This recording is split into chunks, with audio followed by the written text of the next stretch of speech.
My name is Evan Hunt, and I am proud to be your Democratic nominee for Texas's 3rd District.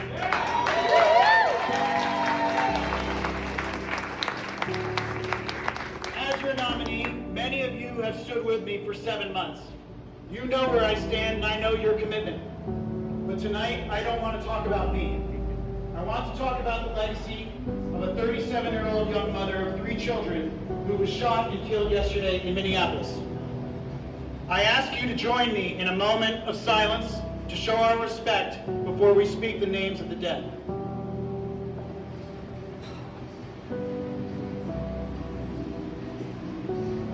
Thank you.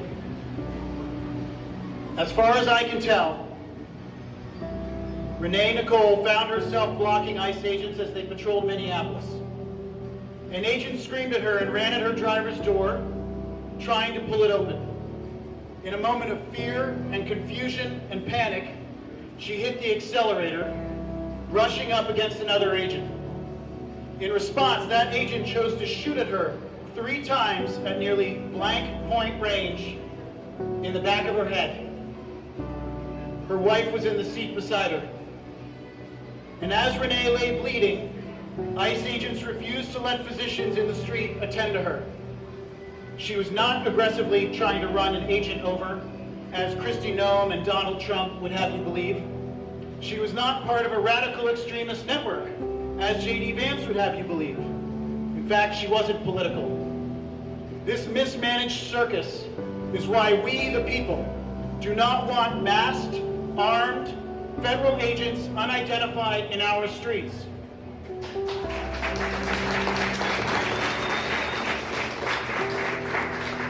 We deserve to be policed by our neighbors and our friends that live in our local communities as the Founding Fathers intended. With this killing, ICE has lost what little public trust it had left.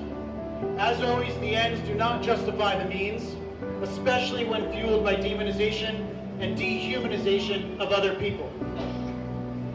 I've been talking about a wave of hate in our country and in our very own district for the last 7 months, fostered by our elected leaders, people like Keith Self.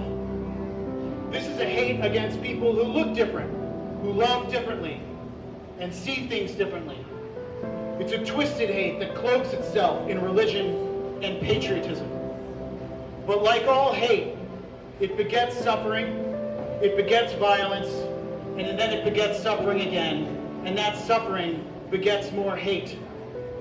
It is an endless cycle as old as time. And America is supposed to be a better place. It's a place where we don't fear our government fears us. A place where all people are respected and all people feel represented. A place where our leaders set the right example. We here in 3rd District must do our part to fight for that dream that is America. We must take the House back in 2026 and put a stop to this un-American insanity. I don't expect it to be easy. We have a lot of money to raise, a lot of volunteers to recruit, and a lot of doors to knock in the face of a whole lot of aggression. I'm not asking you to captain the ship, but I am going to ask each one of you to pick up an oar and when you can, put it in the water and pull. Like those who came before us, each of us must do our part. This way, when our children and our grandchildren look back on this time in history and they ask you what you did, you'll be able to look them in the eye and say, in the eternal words of John Lewis and in Renee Nicole's namesake, I got in some good trouble.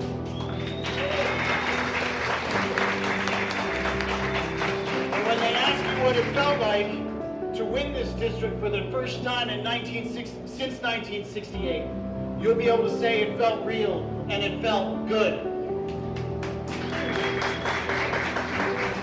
And no matter what happens deep in your heart, when you are alone in the dark and the fear and the regret threatens to settle in, you will know that you were on the good side of history. In keeping with our American heritage and in honor of Nicole, Renee, good. Thank you.